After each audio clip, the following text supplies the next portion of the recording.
Welcome to Twin Talk. Hey guys, today we are going to be talking about the industry anomaly that is crowdfunding.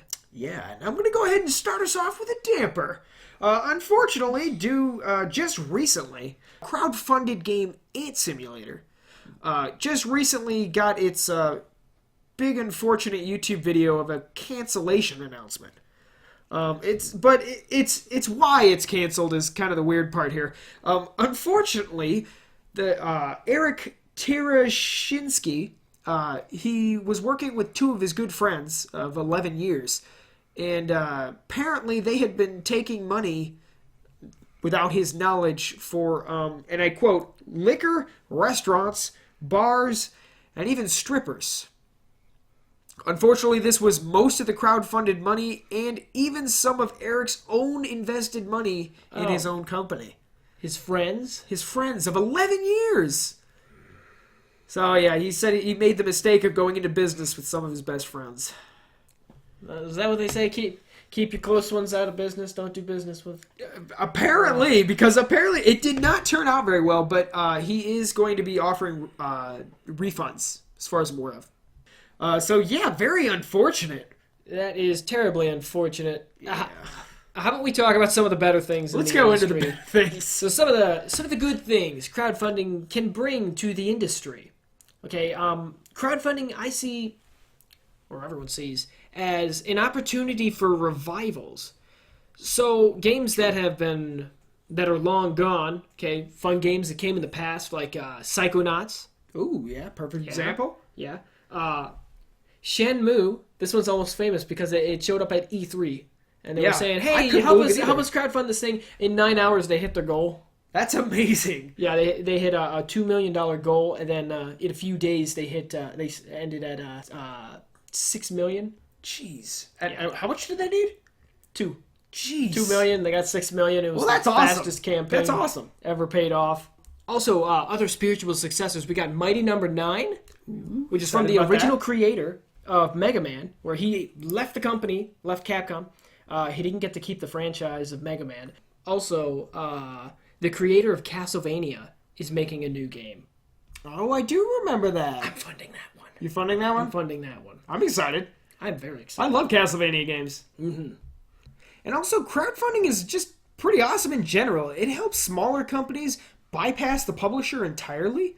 Even some larger ones, like Double Fine, for example. Okay, Double Fine, they did Broken Age just a few years ago. Oh, yeah. They did Broken Age. And they have Psychonauts 2 coming out soon. Also, Insomniac just recently got a crowdfunded game called Song of the Deep. So, yeah, I'm pretty excited. I think crowdfunding in general, it can be a good thing for the industry. Well, it allows new blood into the industry, and that comes with new ideas unrestrained by a publisher who may say, I don't know if that's going to sell. I don't know if that's going to make us a ton of money. That's perfectly true. You know, a lot of times with publishers, just in general, if they don't think it's going to sell, if it doesn't fit them, or if they just, think it's too outlandish, people aren't going to get it, or if it doesn't have whatever explosions or whatever, they won't fund it. Yeah. And of course, publishers like to stick their finger in the pie. So if you can bypass the publisher entirely, that's pretty awesome. But of course, as always with these crowd-funded games, you do have some risk. Sometimes these things just fall through entirely, like Ant Simulator. Yeah, and there's also overblown campaigns where they promise and promise and promise all sorts of things, and then when it finally gets to the final product and you actually get it in your hand, you're like, huh. Yeah, they hit all the bullet points, but man, you didn't think they could hit it this low. Or even... I guess like Ant Simulator. No, that one's more unfortunate. But Fund and Runs. Oh my! That risk is always there. Yeah, so the risk is always there, and you never know. You never know. You might get something really amazing. I had the fortune. I had the fortune of funding just a few campaigns, but a little bit in here, and I'm getting all the newsletters from all these groups making their games and stuff. And I mean, I've seen some successes. I've seen some mighty failures. Like, oh my goodness, I got this guy's life story of how awful every day was just trying to get this game through, and it's ultimate Fallout.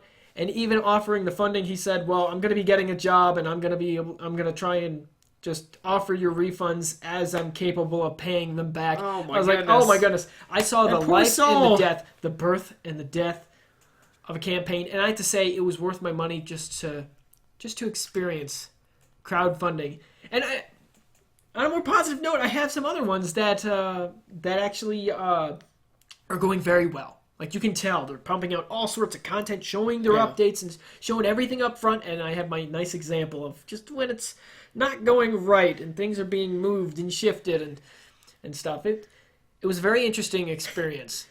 Ultimately, I think crowdfunding, while it can be problematic at times, I think it's a really cool system. I hope people use it more responsibly. They know what they're getting into. And I'm not just talking about the funders. I'm talking about the people making the things to be funded as well. I hope these people know what they're getting into before getting into it.